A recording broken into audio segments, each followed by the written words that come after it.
Welcome back, dear children. How are you all? Hope you all are fine. Are you ready for today's class? Okay, let's start. Children, do you remember what did we learned in the last class? Yes, very good. The story of the elves and the shoemaker, right? Before going to today's class, let's rewind the previous part.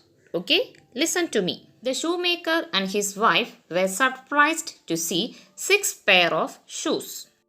With the help of the elves, they became rich. The shoemaker told his wife to stay up for one night and find out who does it all. They also decided to give them a good feast. Children, I hope you understood up till the story. Let's start our today's class. Children, take your textbook. Take page number 127, scene 5. I'm going to read the passage, scene 5. You listen to me carefully. The shoemaker's wife lays the table with food and drink. Then she and the shoemaker hide in the cupboard. The light dims out. The narrator enters. Narrator. They stayed awake. 1 hour went by and a few more. The clock struck 2, then 3, then 4. Suddenly they came, the 2 little elves. 2 elves enter, they sit on the table and start walking. The shoemaker and his wife peep from the cupboard. Peep means look secretly through a narrow opening. Shoemaker's wife laid the table with food and drink. Then they hide in the cupboard. Few hours passed. When the clock struck at 4, the 2 elves entered. They sat on the table and start working. Okay, children, turn the next page. The shoemaker and his wife come out of the hiding place and greet the elves. Shoemaker, we don't know how to thank you. The shoes you make are just the best. Shoemaker's wife, how do you work so quickly and make such beautiful shoes? Elf 1, we just work. Helping others is our pleasure. Elf 2, but we cannot do it anymore now. There are others like you who are in need. We are going to them from tomorrow onwards.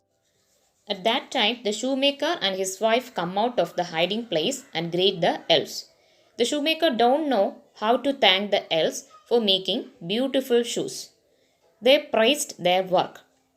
Elves feels pleasure while helping others. Okay, children, I'm going to read the rest of the passage. You listen to me carefully.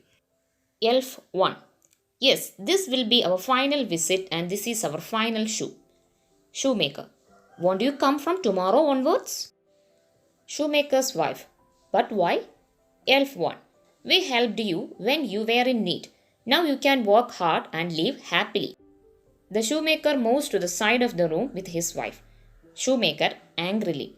What did they say? I will not let them go. Shoemaker's wife. But they will be leaving today.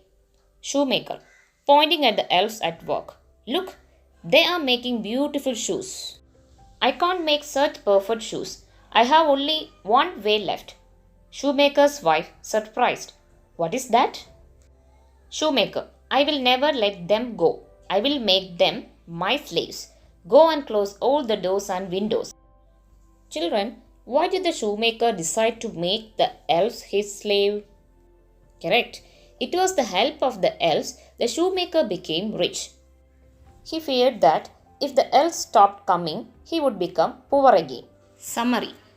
Elves added that this was their final visit and final shoe. They helped the shoemaker and his wife when they were in need. The elves advised them to work hard and live happily. Shoemaker became angry. He was not ready to allow them to go. His mind became greedy and he decided to make the elves his slaves. Okay, students, it's time to wind up today's class. Thank you.